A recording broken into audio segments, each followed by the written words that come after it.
Hello board game brothers and sisters. So today we have another Kickstarter alert for you for Oath by Leader Games.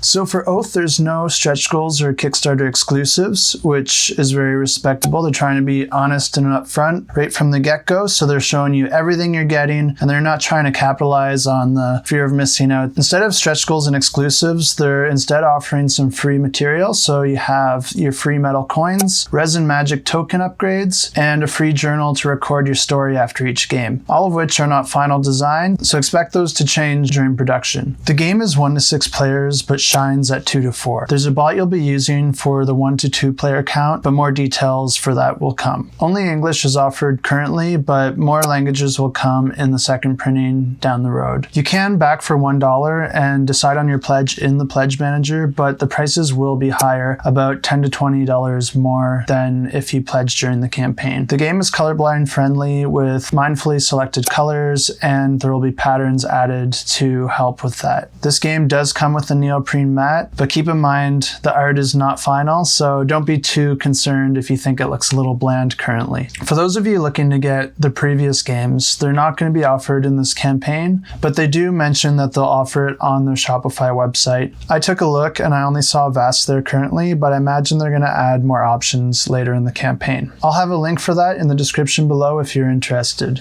So in Oath, players guide the course of history in an ancient land. Players will attempt to steer fate towards their own interests, affecting all games to come. This is not a campaign or legacy game, and there's no tearing up components. In many ways, this game is very similar to all your other games in the sense that each game is its own standalone story with a start and an end. The difference with Oath is that when you finish a game, it modifies the setup for the next game, which will leave an impact that you'll feel the next time you play it.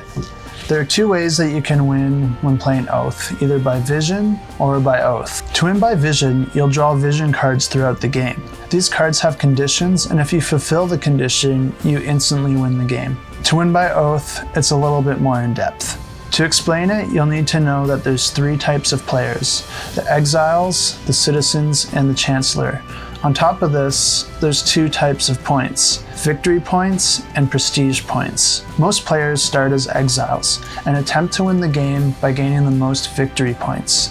They are not concerned with prestige points. Citizens attempt to win the game by winning the most prestige points. They do not gain victory points, however they can help the Chancellor win victory points. The Chancellor is played by a single player and will attempt to gain the most victory points and the most prestige points. If the Chancellor has the most victory points at game end, the victory then falls to the player with the most prestige points, either a Citizen or the Chancellor. If the Chancellor does not have the most victory points at game end, the Exile who does wins the game. There's always one and only one winner to Oath. Oh, and one other thing, Exiles can become Citizens if given a sweet enough offer by the Chancellor, which can completely change the dynamic and goals of each player's game.